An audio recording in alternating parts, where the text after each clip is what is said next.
position to be in. I heard them give a speech, I don't know what it was, and obviously clearly in Dutch, at the end of the season for Ajax when they won the league. I heard them speaking on the mic. It was like in front of fans in the square in Amsterdam. And, you know, it's not easy to talk in front of thousands and thousands of people for the most experienced person. But for a guy who's so young, he just carries himself. He's super confident. He articulates himself well.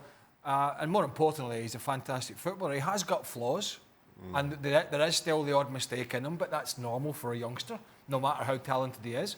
And that'll hopefully, you know, get taken out of him as he gets more experience. But in terms of, you know, what he offers a decade plus of potentially top quality defending. And as you say, and as Jules has pointed out, him and his agent can pretty much cherry pick what they want to do. If it's a money decision, is it a football decision, or is it a bit of both? And he's got the world at his feet at the moment. What would you do, Shaq? Listen, given the reported money that PSG have on the table, I don't think anybody comes anywhere close. What if Juventus do? What if they match it? What if it's a simple decision between PSG and Juventus? Right.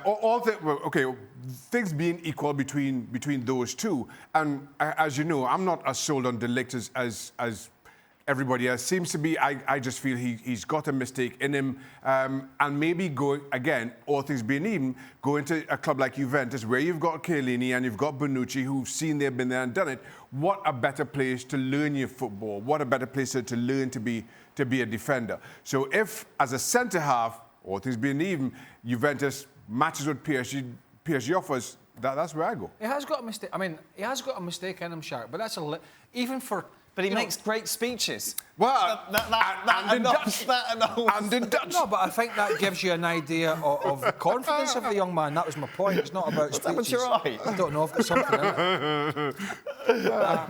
Where did you go, Craig? I've been told I'm rubbing my eye. I've got to go to break. Oh, well, sod you then. All right, Jules, let's continue, shall we, to play Transfer Talk Bingo and talk about Neymar and Griezmann. Speculation now, Barcelona just have them both. Why not?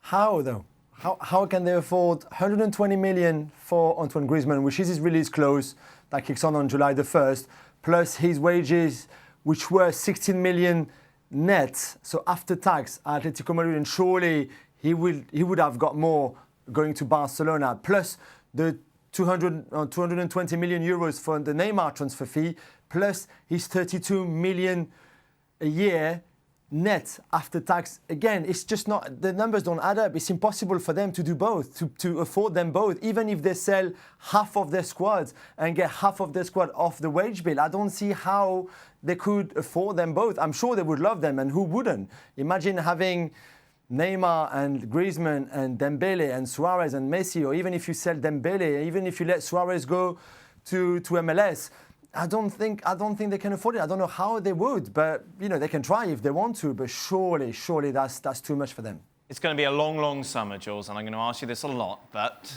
may as well. What does your gut say? How is this all going to end?